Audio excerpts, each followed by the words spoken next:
Okay. I'm back. I've got Coke. Got the rest of the book. Here we go. And I got another picture to show you. Isn't that cool? Alright, so. And that is how Mowgli was entered into the Seeonee wolf pack for the price of a bull and on Baloo's good word. Now you must be content to skip 10 or 11 whole years and only guess at all the wonderful life that Mowgli led among the wolves, because if it were written out, it would fill ever so many books. I love the fourth wall breaking.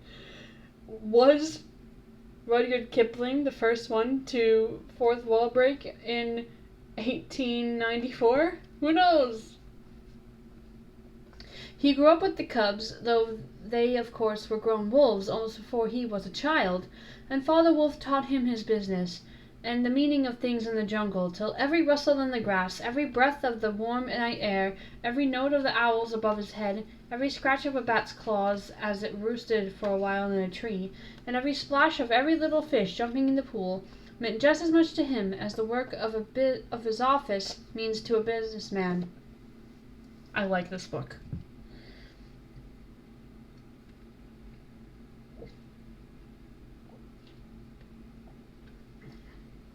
When he was not learning, he sat out in the sun and slept and ate and went to sleep again.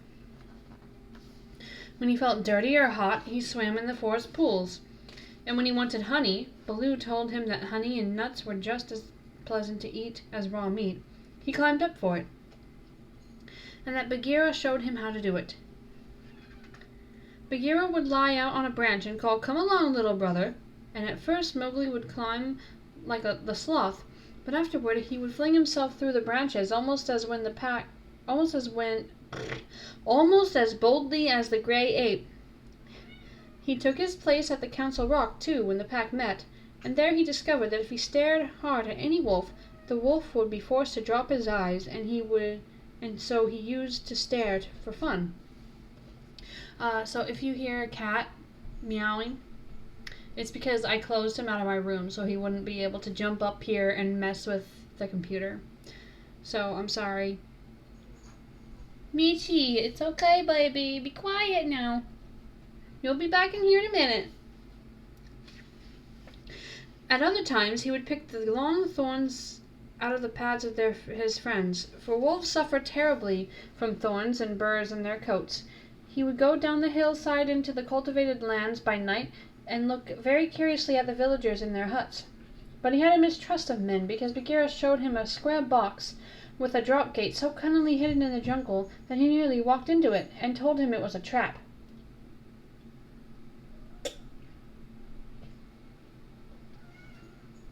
It's interesting to me that Mowgli has already seen the villages and the people. So he already knows there's people. Michi, be quiet!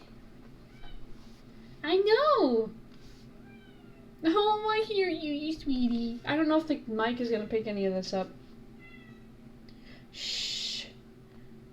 He loved better than anything else to go with Bagheera into the dark, warm heart of the forest, to sleep all through the drowsy day, and at night see how Bagheera did his killing. Bagheera killed right and left as he felt hungry, and so did Mowgli, with one exception. As soon as he was old enough to understand things, Bagheera told him that he must never touch cattle because he had been bought into the pack at the price of a bull's life. "All the jungle is thine," said Bagheera, "and thou canst kill everything that thou art strong enough to kill.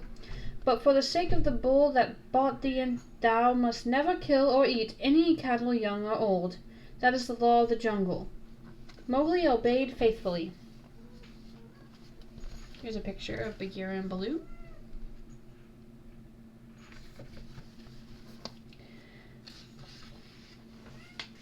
As he grew and grew strong as a boy must grow, who does not know that he is learning any lessons, and who has nothing in the world to think of except things to eat.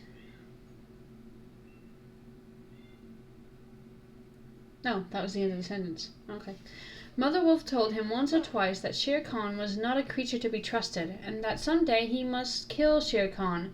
But though a young wolf would have remembered that advice every hour, Mowgli forgot it because he was only a boy. Though he would have called himself a wolf, he had been able to speak in any human tongue.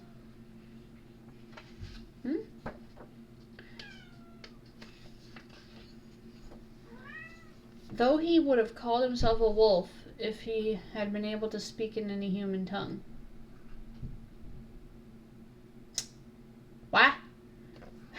I think I understand, but I don't know. I'll have to reread this later. Shere Khan was always crossing his path in the jungle, for as Akela grew older and feebler, the lame tiger had come to be great friends with the younger wolves of the pack, who followed him for scraps, a thing Akela would never have allowed if he had dared to push his authority to the proper bounds. Then Shere Khan would flatter them, and wonder that such fine young hunters were content to be led by a dying wolf and a man's cub. "They tell me," Shere Khan would say, "that at council ye dare not look him between the eyes." And the young wolves would growl and bristle. Bagheera, who had eyes and ears everywhere, knew something of this, and once or twice he told Mowgli in so many words that Shere Khan would kill him some day. And Mowgli would laugh and answer, "I have the pack, and I have thee, and Baloo, though he is so lazy, might strike a blow or two for my sake. Why should I be afraid?" It was one very warm day that a new notion came to Bagheera, born of something that he had heard. Perhaps Ikki, the porcupine, had told him, but he said to Mowgli when they were deep in the jungle, as the boy lay with his head on Bagheera's beautiful black skin, "Little brother, how often have I told thee that Shere Khan is thy enemy?" "As many times as there are nuts on that palm," said Mowgli, who naturally could not count.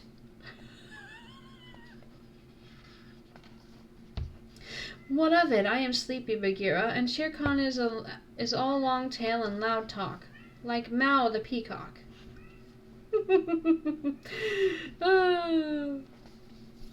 "But this is no time for sleeping. Baloo knows it, I know it, the pack know it, and even the foolish, foolish deer know.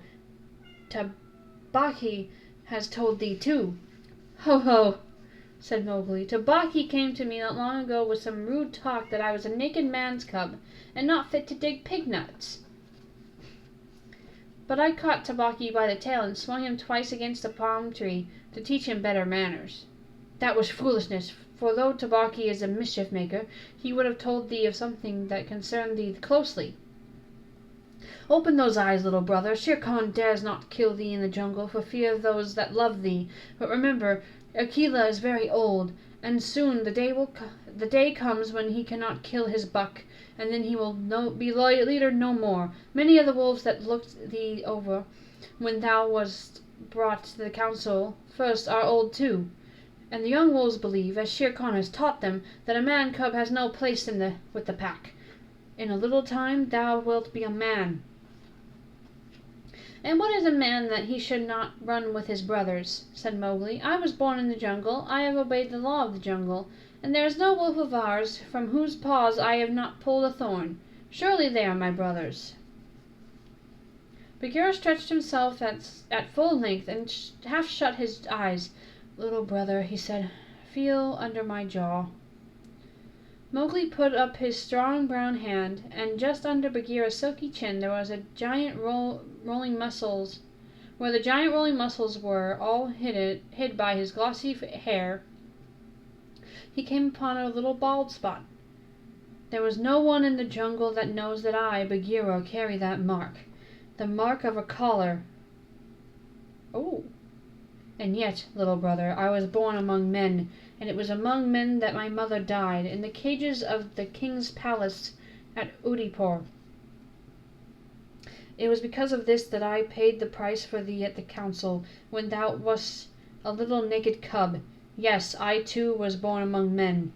I had never seen the jungle. They fed me behind bars from an iron pan, till one night I felt that I was Bagheera the panther, and no man's plaything, and I broke the silly lock with one blow of my paw, and came away. And because I learned the ways of men, I became more terrible in the jungle than Shere Khan. Is that not so?"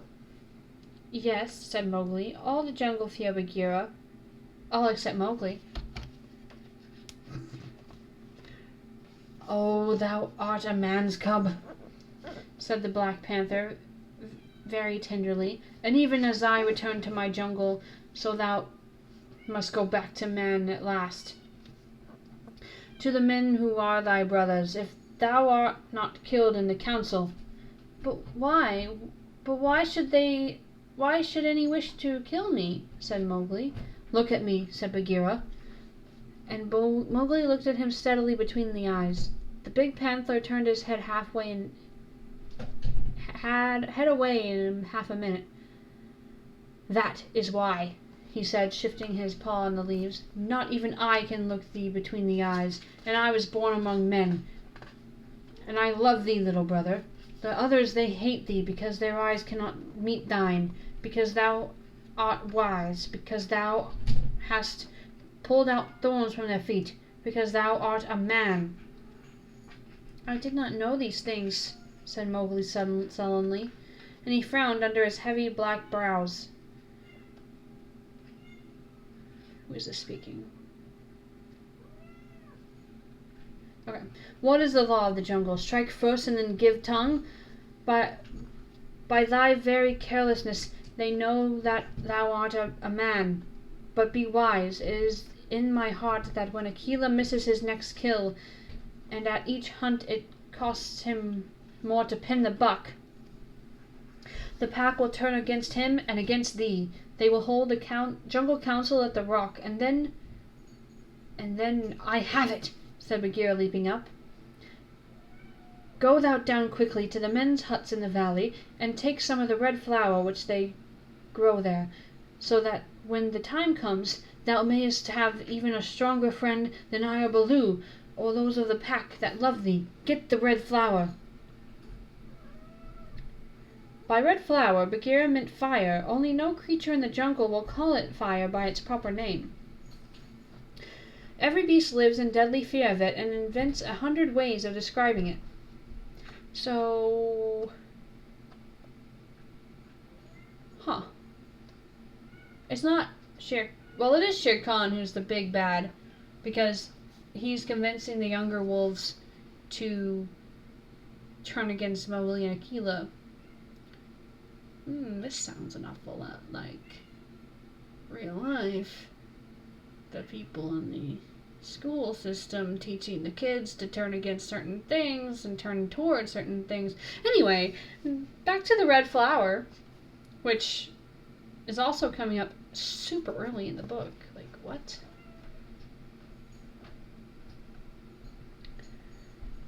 I wonder how much of this is actually in the movie that I remember. Because so far, like 5 or 6 of the things that happened in the movie have happened in the book, and we're only 20 pages in. Weird. Okay. "The red flower," said Mowgli, "that grows outside their huts in the twilight. I will get some." "There speaks the man cub," said Bagheera proudly. "Remember that it grows in little pots. Get one swiftly, and keep it by thee for time of need."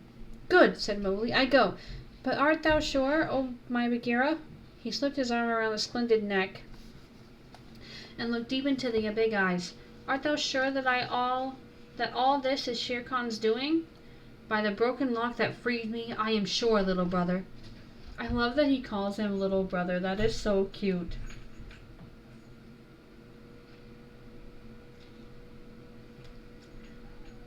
"Then by the bull that bought me, I will pay Shere Khan full tale for this, and it may be a little over,"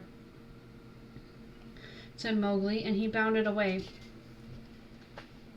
The camera's flickering. Don't do that. You're making me nervous. Don't do that. Okay, it's fine. Stop. Michi, be quiet.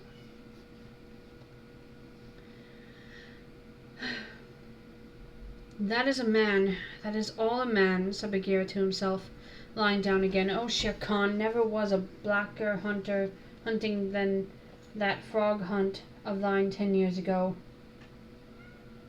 What? Never was a blacker hunting than that frog hunt of thine 10 years. Oh, okay, got it. Okay, it's just I don't know Old English.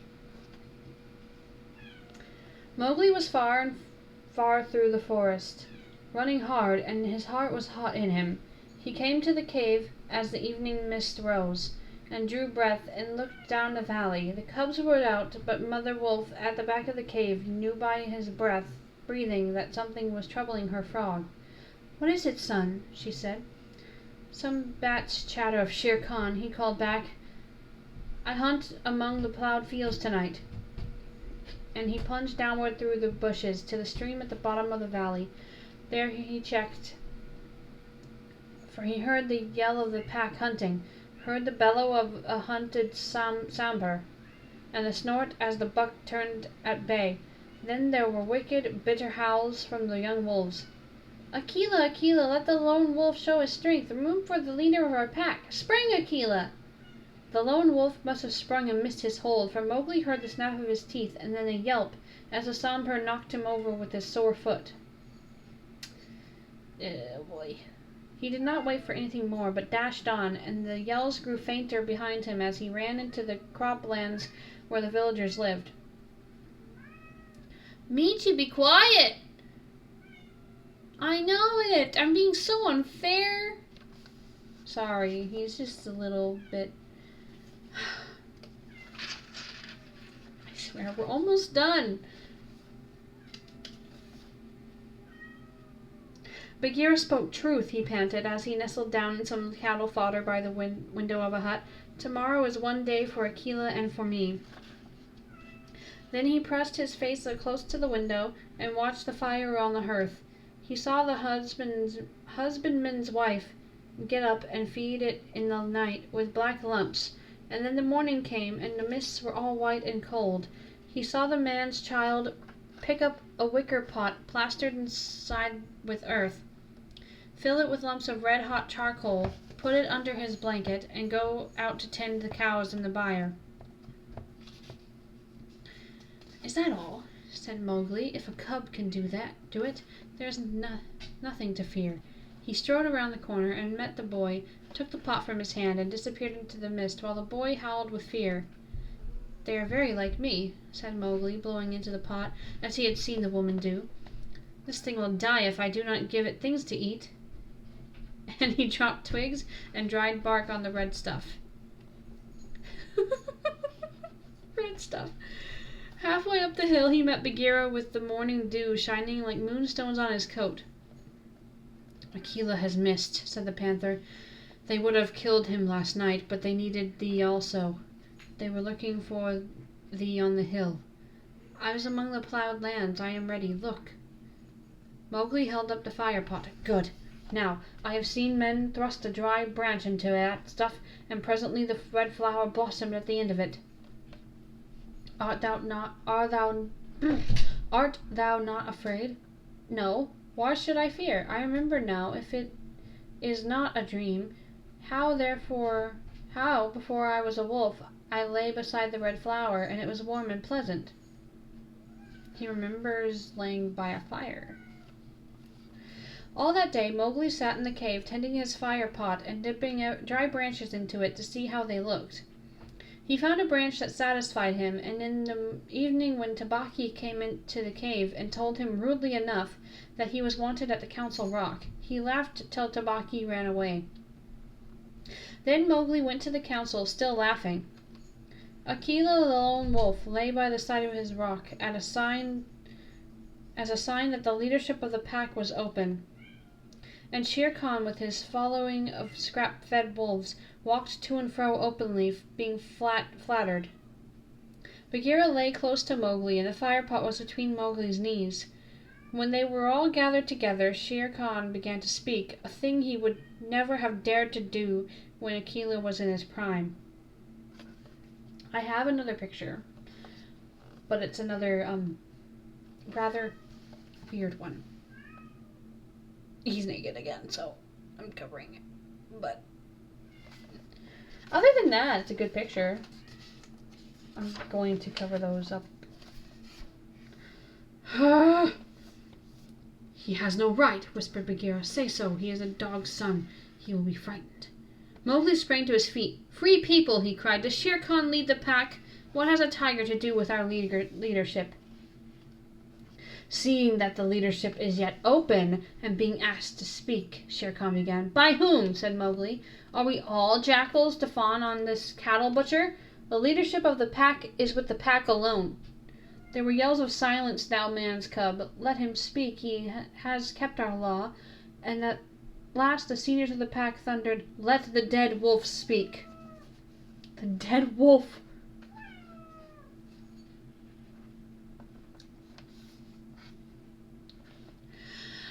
When a leader of the pack has missed his kill, he is called the dead wolf as long as he lives, which is not long, as a rule. Lovely!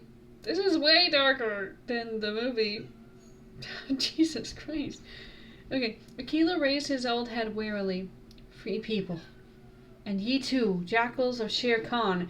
For 12 seasons I have led ye to and from the kill, and in all that time not one has been trapped or maimed. Now I have missed my kill. I know how that plot was made. Ye know how ye brought me up to an untried buck to make me my weakness known. It was cleverly done. Your right is to kill me here on the Council Rock now. Therefore I ask, who comes to make an end of the lone wolf? For it is my right by the law of the jungle that ye come one by one. I don't like this. I don't like this book. I like this book, but I don't like this book, you know. There was a long hush, for no single wolf cared to fight Akela to the death. Then Shere Khan roared, Bah! What have we to do with this toothless fool? He is doomed to die. It is the man-cub who has lived too long. Free people, he was my meat from the first. Give him to me. I am weary of this man-wolf folly. He has troubled the jungle for 10 seasons. Give me the man-cub, or I will hunt here always, and not give you one bone. He is a man's child, and from the marrow of my bones I hate him. Jesus. Then half the pack yelled, A man! A man! What has a man to do with us? Let him go to his own place. And turn all the people of the villages against us? Snarled Shere Khan. No. Give him to me. He is a man, and none of us can look him between the eyes. So that's what the Netflix thing was, where they were looking at the animals in the eyes as they died. Okay. Akela lifted his head again and said, He has eaten our food. He has slept with us. He has driven game for us. He has broke no word of the law of the jungle. Also, I paid for him with a bull when he was accepted. The worth of a bull is little, but Bagheera's honor is something that he will perhaps fight for, said Bagheera in his gentlest voice. A bull paid 10 years ago, the pack snarled. What do we care for bones 10 years old? Or for a pledge, said Bagheera, his white teeth bared under his lip. Well, are ye called the free people? No man's cub can run with the people of the jungle, roared Shere Khan. Give him to me. He is our brother in all but blood, Akela went on, and ye would kill him here? In truth, I have lived too long. Some of ye are eaters of cattle, and others I have heard that under Shere Khan's teaching ye go by dark night and snatch children from the village's doorstep.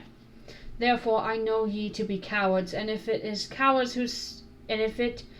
to cowards I speak, it is certain that I must die, and my life is of no worth. Or I would offer that in the man-cub's place. But for the sake of the honor of the pack, a little matter that by being without a leader ye have forgotten. I promise that if ye let the man-cub go in his own place, I will not, when my time comes, bear one tooth against ye. I will die without fighting. That will at least save the pack 3 lives. More I cannot do, but if ye will, I can save ye the shame that comes of killing a brother against whom there is no fault, a brother spoken for and bought into the pack according to the law of the jungle." "He is a man, a man, a man!" snarled the pack, and most of the wolves began to gather around Shere Khan, whose tail was beginning to switch. "Now the business in thy hands," said Bagheera to Mowgli. "We can do no more except fight." Mowgli stood upright, the fire pot in his hands. Then he stretched out his arms and yawned in the face of the council, but he was furious with rage and sorrow, for wolf-like the wolves had never told him how they hated him. "Listen, you," he cried. "There is no need for this dog's jabber. Ye have told me so often tonight that I am a man, though indeed I would have been a wolf with you to my life's end, that I feel your words are true. So I do not call ye my brothers any more, but sag." Dogs, that's what that means, it says it. "As a man should. What ye will do and what ye will not do is not yours to say. That matter is with me, and that we may see the matter more plainly, I, the man, have brought here a little of the red flower which ye dogs fear." He flung the fire pot on the ground, and some of the red coals lit a tuft of dried moss that flared up as all the council drew back from in terror before the leaping flames. Mowgli thrust his dead branch into the fire till the twigs lit and crackled, and whirled it above his head among the cowering wolves. "Thou art the master," said Bagheera in an undertone. "Save Akela from the death. He was ever thy friend." Akela, the grim old wolf, who had never asked for mercy in his life, gave one piteous look at Mowgli as the boy stood all naked, his long black hair tossing over his shoulders in the light of the blazing branch that made the shadows jump and quiver. "Good," said Mowgli, staring around slowly and thrusting out his lower lip. "I see that ye are dogs. I go from you to my own people, if they be my own people. The jungle is shut to me, and I must forget your talk and your companionship. But I will be more merciful than ye are, because I was all but your brother in blood. I promise that when I am a man among men, I will not betray ye to men as ye have betrayed me." He kicked the fire with his foot, and the sparks flew up. "There shall be no war between any of us and the pack. But here is a debt to pay before I go." He strode forward to where Shere Khan sat blinking stupidly at the flames, and caught him by the tuft of his chin. Bagheera followed close in case of accidents. "Up, dog!" Mowgli cried. "Up when a man speaks, or I will set that coat ablaze." Shere Khan's ears lay flat back on his head, and he shut his eyes, for the blazing branch was very near. "This cattle killer said he would kill me in the council because he had not killed me when I was a cub. Thus, and thus, then, do we beat dogs when we are men? Stir a whisker, Lungri, and I ram the red flower down thy gullet." He beat Shere Khan over the head with the branch, and the tiger whimpered and whined in an agony of fear. Is this still Mowgli speaking? I can't really tell. "Pa, singed jungle cat, go now. But remember, when next I come to the council rock, as a man should come, I will be with Shere Khan's hide on my head. For the rest, Akela goes free to live as he pleases. Ye will not kill him, because that is not my will. Nor do I think that ye will sit here any longer, lolling out your tongues as though ye were somebodies, instead of dogs whom I drive out. Thus go." The fire was burning furiously at the end of the branch, and Mowgli struck right and left around a circle, and the wolves ran howling with the sparks burning their fur. At last there were only Akela, Bagheera, and perhaps 10 wolves that had taken Mowgli's part. Then something began to hurt Mowgli inside him, as he had never been hurt in his life before, and he caught his breath and sobbed, and the tears ran down his face. "What is it? What is it?" he said. "I do not wish to leave the jungle, and I do not know what this is. Am I dying, Bagheera?" "No, little brother. Those are only tears such as men use. Now I know thou art a man, and a man's cub no longer. The jungle is shut indeed to thee henceforward. Let them fall, Mowgli. They are only tears." So Mowgli sat and cried as though his heart would break, and he had never cried in all his life before. "Now," he said, "I will go to men, but first I must say farewell to my mother." And he went to the cave where she lives with Father Wolf, and he cried on her coat, while the 4 cubs howled miserably. "You will not forget me," said Mowgli. "Never while we can follow a trail," said the cubs. "Come to the foot of the hill when thou art a man, and will talk to thee, and we will come into the croplands to play with thee by night." "Come soon," said Father Wolf. "O wise little frog, come again soon, for we be old, mother and I." There's another picture, but he's naked again, so just hang on. This is the last little bit. "Come soon," said Mother Wolf, "little naked son of mine. For listen, child of man, I love thee more than ever I love my cubs." "I love you more than my maternal children. I adopted you, adopted child, who is not my species. I love you more than any of my maternal cubs." "Great! I surely will come. I will surely come," said Mowgli, "and when I come it will be to lay out Shere Khan's hide upon the Council Rock. Do not forget me. Tell them in the jungle never to forget me." The dawn was beginning to break when Mowgli went down the hillside alone to the crops to meet those mysterious things that are called men. Hunting song of the Seeonee pack. As the dawn was breaking, the sambar belled once, twice, and again, and a doe leapt up, and a doe leapt up from the pond in the wood where the wild deer sup. This I, scouting alone, beheld once, twice, and again. As the dawn was breaking, the sambar belled once, twice, and again, and a wolf stole back, and a wolf stole back, to carry the word to the waiting pack.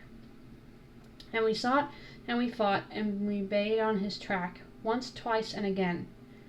As the dawn was breaking, the wolf pack yelled, once, twice, and again, feet in the jungle that leave no mark, eyes that can see in the dark, tongue give tongue to it, hark, oh hark, once, twice, and again. Okay, so I was not expecting Mowgli to leave the jungle 29 pages in. Like, excuse me? Okay, so this one's a little bit harder to, hold on, I'm just gonna do this. Oh God, I'm so afraid. I'm so afraid. It's just his butt, but like, yeah. I'm not sure why Bagheera looks like a white panther. A little odd, but okay. So yeah, we'll do Kaa's hunting. That's the next thing. So he's not left the jungle yet, because he's still, yeah. But he's heading towards the man village alone? Question mark, maybe? Who knows? But yeah, that's interesting. That's really interesting how different the movie is. Anyway, I'm gonna end this now. I might have to upload the first part tonight, and then this part tomorrow. So I know I'm putting the explanation at the end of the second part, so you won't know. But yeah, that was a lot, and this is a long video. So I'll see you guys next time I come and read a chapter of this.